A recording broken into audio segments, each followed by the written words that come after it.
Each day, 47 kids will be diagnosed with cancer. And every day, 7 kids will die while fighting this vicious disease. Every day, 1,500 Americans will die of cancer in America. That means that every other day, we have a 9/11 in America, and our terrorist is cancer. And so the research that is out there right now of cannabis being a patented neuroprotectant and antioxidant and the most therapeutic and safest medicine known to man, according to Francis L. Young, former DEA law judge, after he did a 6-month review on marijuana in 1987.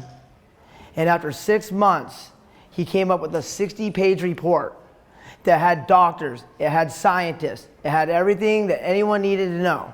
And he said, after doing this review, I find that marijuana is the safest, most therapeutic medicine known to man, and there should be no reason why it would ever be a scheduled substance.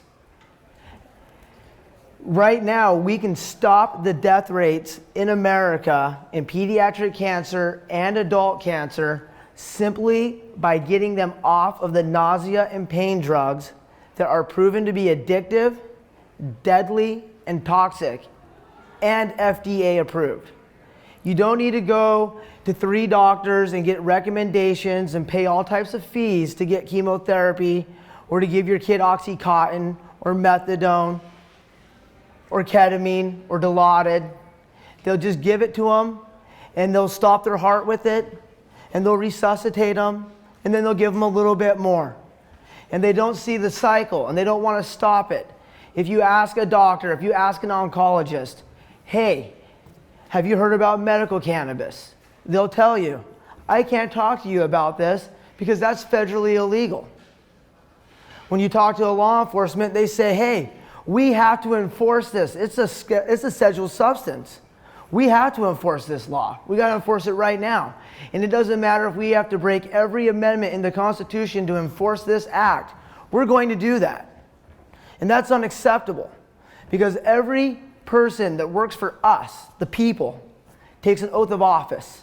They all put their hand up and they say, I solemnly swear to protect and uphold the Constitution of the United States of America, and I will not wittingly or unwittingly undermine the Constitution of the United States of America. When people talk about law, they need to understand that law, the definition of law, is the Constitution. The Constitution is the supreme law of the land. It is the employee handbook to every one of our public servants. And the problem is we are allowing them to not use their employee handbook. We're allowing them to tell us that they don't need to. If you ask law enforcement or lawyers, hey, what's up with this oath of office and the Constitution? I've had lawyers actually tell me, Mike, don't talk about the Constitution when we go talk to the mayor today. Don't bring it up. I go, what do you mean I can't bring up the Constitution in the courthouse? That's the employee handbook. And so as we all move forward and as we all fight for safe access, we need to keep in mind one thing, and that is that the Substance Abuse Act has not been amended to the Constitution of the United States of America. In order for prohibition to work, they had to amend the Constitution. And when alcohol became legal again, they had to amend the Constitution to make prohibition no longer a law.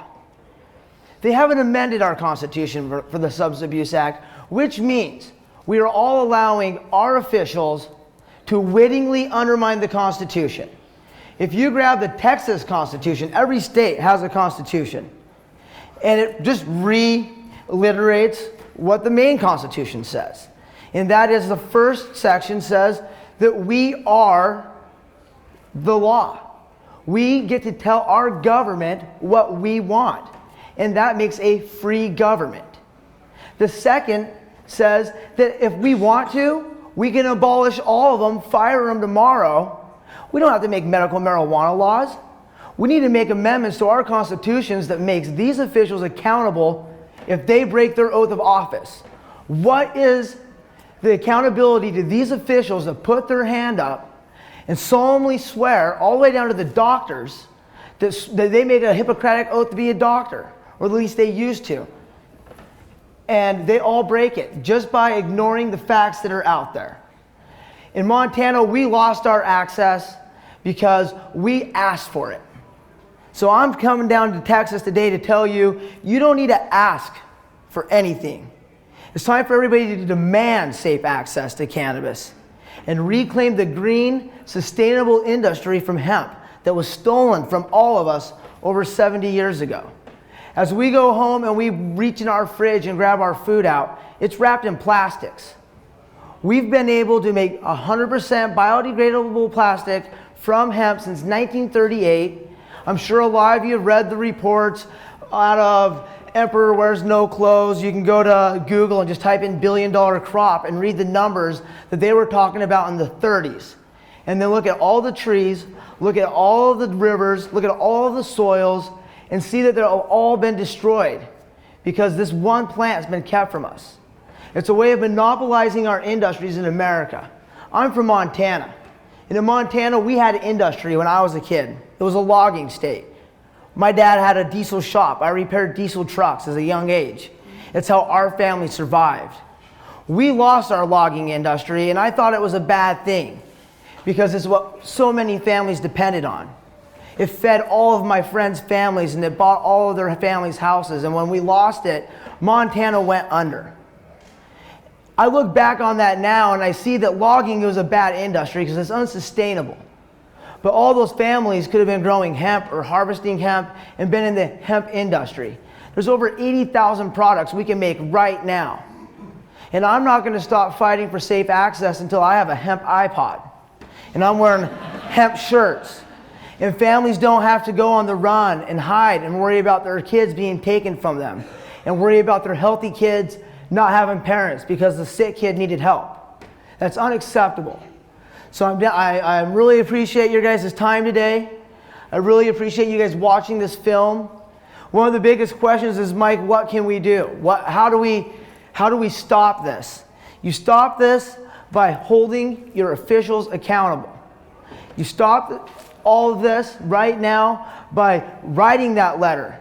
And if that means that every single person in this room today has to go to jail, then let's go. Because Martin Luther King said it is every citizen's duty to obey just laws. And at the same time, it is every citizen's duty to disobey unjust laws. If there is ever a law that undermines the Constitution, then it's not a law. And you guys need to know that. You guys need to read the Constitution. You need to tell your kids about it. Thomas Jefferson told us, if people let the government dictate the foods they eat and the medicines they take, then soon their bodies will be in as poor of a state as the souls of those who live under tyranny. So when you look at, like, is it FDA approved? I wouldn't want to take anything that's FDA approved. You'll hear opponents say that cannabis is consistently inconsistent.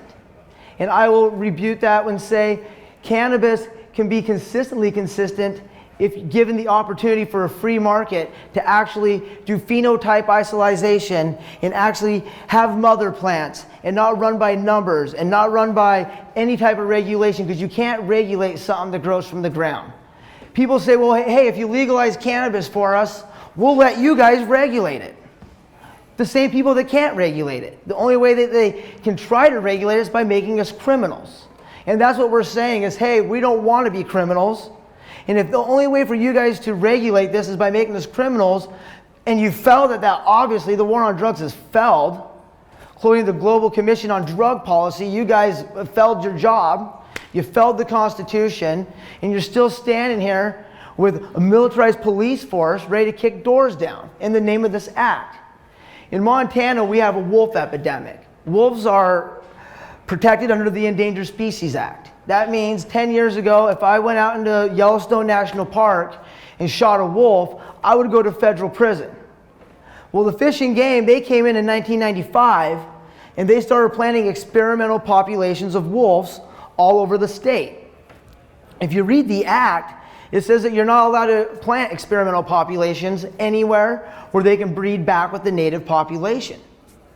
Well, what happened was all of their experimental populations, they bred with the native populations, and then they started eating all of the elk and all of the deer and all of the farmers' cattle, and before long, there was a wolf epidemic. So guess what had to happen?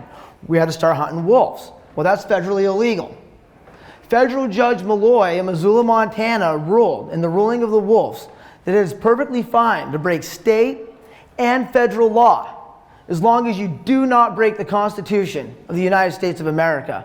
So in Montana, you can go buy a $20 wolf permit and you can shoot a wolf.